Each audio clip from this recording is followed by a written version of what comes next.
Hi gang, hope everybody's okay in coping with the challenges that are presented to us all at this moment with the coronavirus. I'm in self-isolation at the moment because my wife developed a cough around about 30 hours ago. Excuse me. It's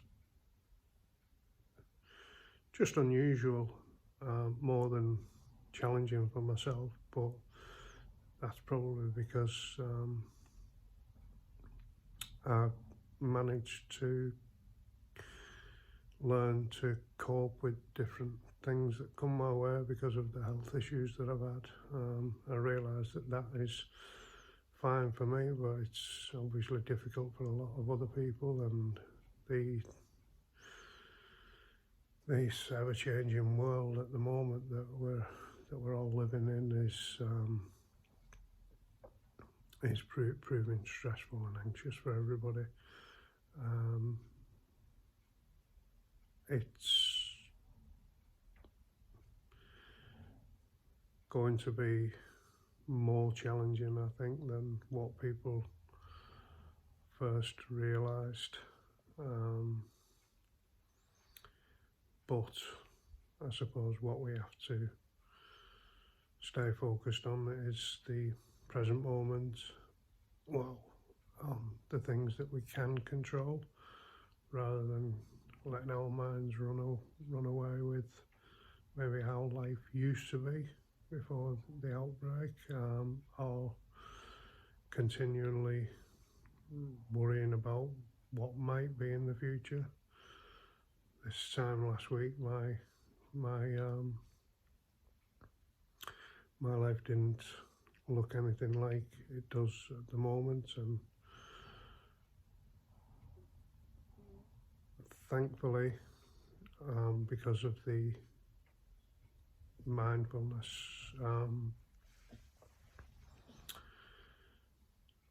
skills I've picked up over the last 10 years, and a lot of the other coping mechanisms and strategies, I'm not finding it as challenging as most people probably are, but I can still empathise with people and the situation that they're going through, because one, we have my father-in-law who lives just at the back of our home. He lives in a cabin and he's 86. So because of this scare that my wife's having at the moment, we're having to keep ourselves away from him to protect him, because he's in that vulnerable age group. And whilst he is quite fit and healthy, the evidence seems to be that it's not a matter of how fit you are, and it's attributed more to your age, which he is finding that difficult to maybe understand. But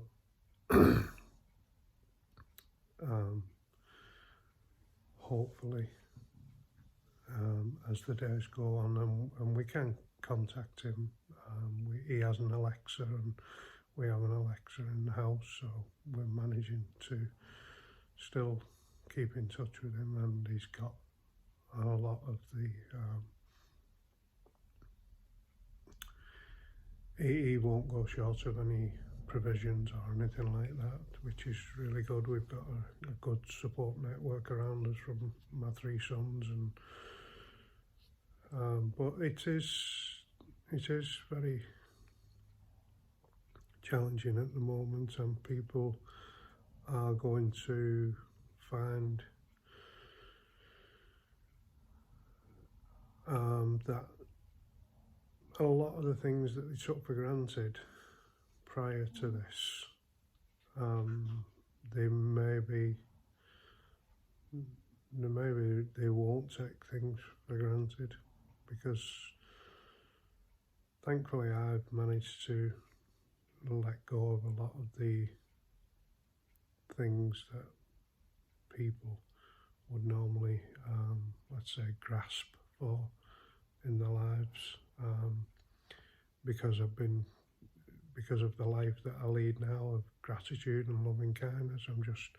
I'm thankful for every moment that comes my way, and I have to deal with maybe 200 to 400 sort of electric shocks through my face, and because of that I've learned to adapt in the fullness of time, and I lead quite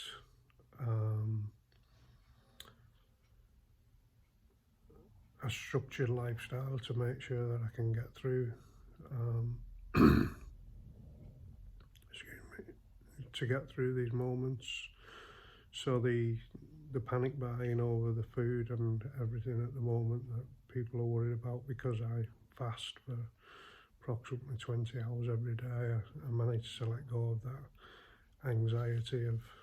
constantly feeling as though you need to feed yourself quite a while ago. So I just eat sort of 2 meals a day, which is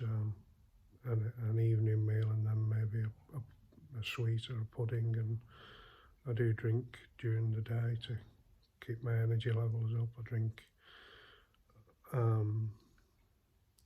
mainly coffee with milk and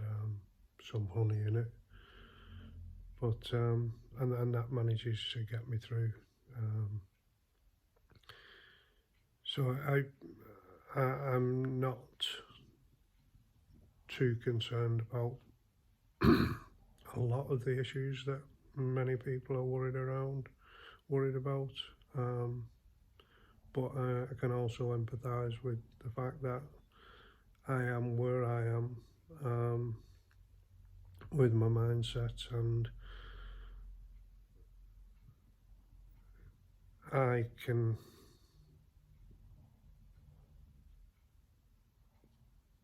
fully understand that people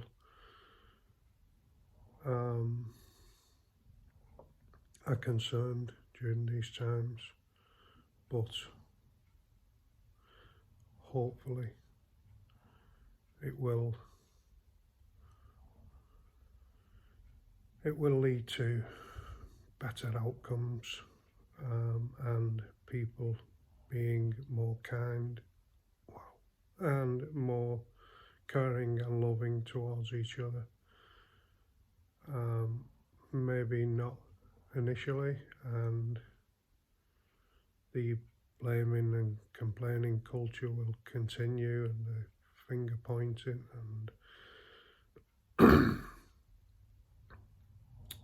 and all the things that we do on an unconscious level, really,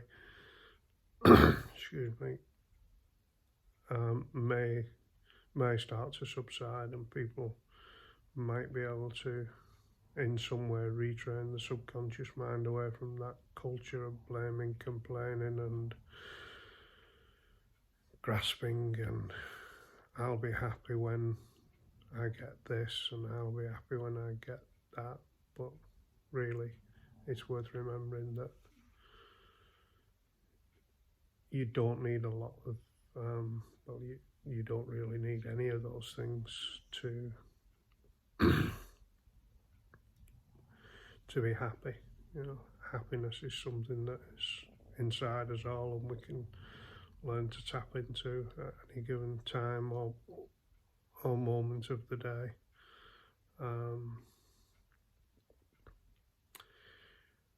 I'm going to finish off now because it's coming up to 10 minutes, and I just really wanted to post this video to help anybody who maybe is in self-isolation, and maybe anybody else who is trying to cope with the trigeminal neuralgia condition that I have, and I know that thousands around the world have. So stay safe, I hope you can find some peace in your pain, whatever that pain is. And I'll speak to you all soon. Have a great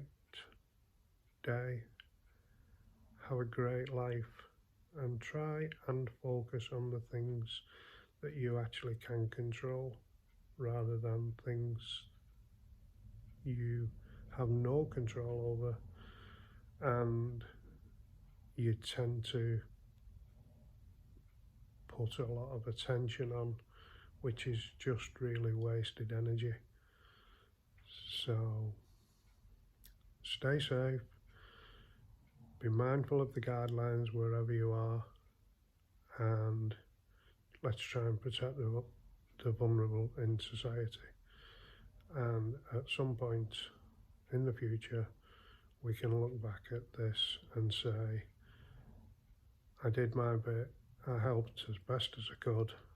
and I tried to stay positive, which is challenging, but peace in pain.